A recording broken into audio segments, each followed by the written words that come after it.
it's Lisa. I'd like to share with you my first Mariner's Compass quilt and some of the challenges that I had, some of the things that went right and not so right in making this project.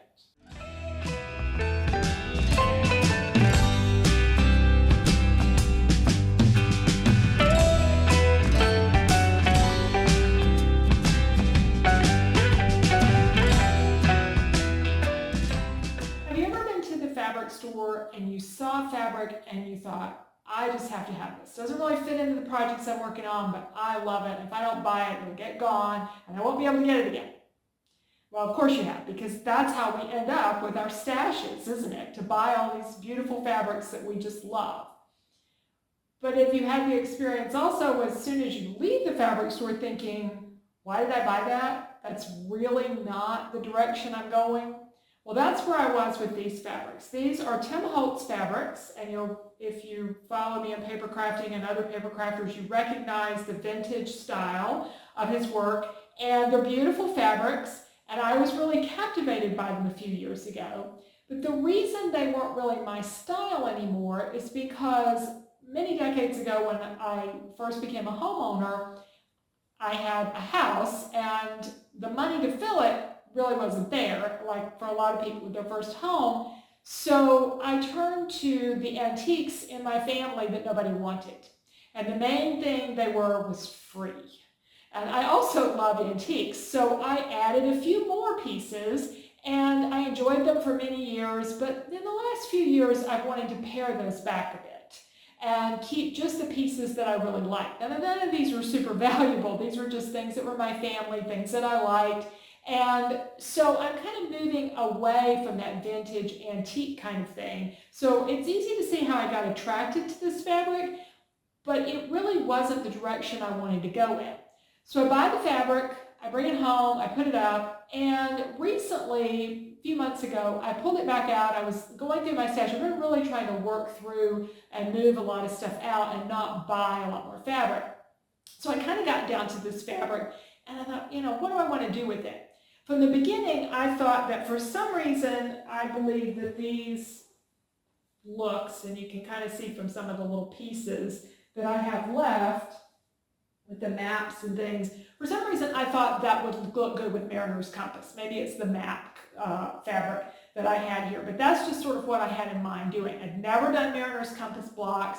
I've done a little bit of foundation piecing, but not a lot, but I wanted to do more. My original idea had been a more traditional quilt with Mariner's Compass blocks and maybe this special Tim Holtz fabric in the blocks in between, but in alternating blocks. But what I decided to do instead was a little bit more of a free-form project. And so this is a wall quilt. This particular wall in my house is one where I'll be swapping quilts in and out. But right now I have the quilt up, and I want to show you some of the pieces and things that I thought came out pretty good, and some that maybe could have been improved. I'm going to bring the camera in a little closer so you can look at some of the different elements as I talk about them. The first block I made is, I've got it set on point here. This is actually a kaleidoscope style block from the Electric Quilt 8 software. I got my block designs from a variety of sources, and this is one of them.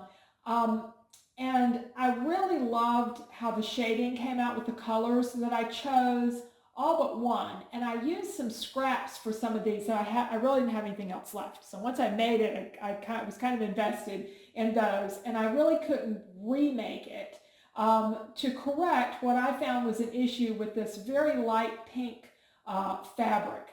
The fabric was there's just not enough contrast here. I needed a bit darker shade, and especially around the ends here. When I was making the blocks, I knew I was going to set them in sort of a random setting, but I didn't know which of the background fabrics were going to end up being around which blocks. And some of them were really light fabrics, and some of them were much darker, like this, the matte print.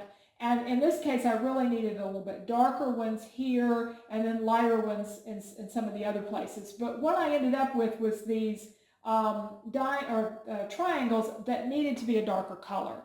And I considered actually adding some fabric paint. And what I ended up doing was using, I keep finding threads, what I ended up doing was using my quilting to try to help me. So I took some thicker thread. I don't have this, oh, I do have the specific one here. This cotton thread I think is probably designed for hand quilting, and the quilt shop owner actually warned me when I bought this, you know, because she knows I machine quilt, that really wasn't what it was designed for, but it worked in my machine just fine, and I used it to create this stitching to try to make these a little bit darker and to stand out a little more, and I think it helped. I do kind of wish I had gone back and I could easily switched out those little triangles and fixed it before I finished putting the quilt together. But in general, I think it helped to try to accentuate those and make them stand out from the other fabrics in that block. Now, one other thing I thought that was successful in the quilt is I'd never done this before. I actually quilted my name on the block, and I quilted the date on, just free motion quilted that. And I probably marked it with a fabric marker and then quilted over it. But nonetheless, I quilted that in, and I took advantage of the design in one of the background fabrics. That's not applique on, that's just part of one of the blocks. It had one of these fully in there, and I decided to go ahead and stick the date in there. So that was something that I thought worked well. The main compass block is also from the Electric Quilt 8 software, but I did make a change. These were supposed to be curved, and I really wanted to do a lot of foundation piecing here, and of course piecing curves is more time consuming, a little more challenging. So what I did was I went into the software and I erased the curve and I just put in straight lines. And for all of these lines, and it still gave the illusion of being a circle with a lot less work, and I really got to enjoy all of the foundation piecing.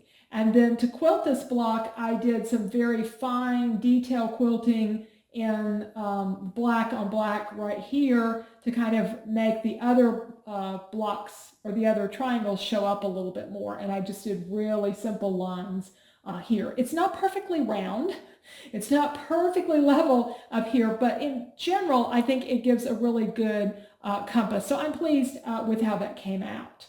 One of the hardest aspects of this quilt was actually putting all of the pieces together and having it all come together on my design wall. That was because there's not really a, I can't say this is a 12-inch block and that they're all 12-inch blocks or they're all a certain size. There's a variety of sizes, and then I have the background fabrics kind of randomly put together and pieced in here, and so that was probably the most challenging part of the quilt. There was an area where I had a little bit of an issue, and it was with this one. This was in 4 sections that you put it in together in, basically there's 4 blocks here that come together to form the big star. And the first one I did came out really good. And the next 3, I think it was in the pressing. They just didn't come out all that great. But the middle of this were some quarter circles, and they were supposed to come together in a point up there, and mine just did not look good. No matter what I did, the circle didn't look round, and I tried to fix it with quilting. Very seldom can you really fix anything with your quilting in my experience. So after I got it all together, I just didn't like it. And what I ended up doing was I took another piece of the fabric that I had in the center, and I used that little running stitch that's very popular now. And hand quilting was always a running stitch, but it's popular now to use a little bit thicker thread and maybe make the stitches a little bigger. And I just went around and around and around my circle, and then I appliqued that on. And again, it's not perfect, but it just covered up the issues and looks a little better than what was originally underneath. To do the quilting for this on the background, I really wanted the blocks to stand out, so I did heavier quilting in the background, and I just did wavy lines. I found that wavy lines are a whole lot easier to do than straight lines, especially when you work on a quilting machine that's a stationary head, so you're moving the fabric underneath the head of the machine. It's a lot easier to do the wavy lines. I did have some of them radiating out from the center, like in the case of this particular one, and then the rest of the lines just went horizontally across the background of the quilt. For the borders of the quilt, I did some of the grunge fabric in black and this taupe color. My walls are a taupe, and I just did a darker shade, and that picked up some of the neutrals in here, and it made a nice frame for the piece. So thank you for taking a tour with me of my project and how it went. Ironically, this quilt is now in the room that has the least number of antiques of the whole house. But it works in here, and again, this is a wall where I change my projects out, so it'll be up sometimes and there'll be other projects in here. The room has all these neutral colors, and that's really the reason why I pulled the fabrics out and started making this quilt, is the neutrals in here really go with the cool neutrals that I put in this room. So it was just a good fit for the space. So I'm getting to enjoy the fabrics and the design of the quilt, and so that's really what our projects is all about, is enjoying making them and then using them when we get them finished. So thanks for watching.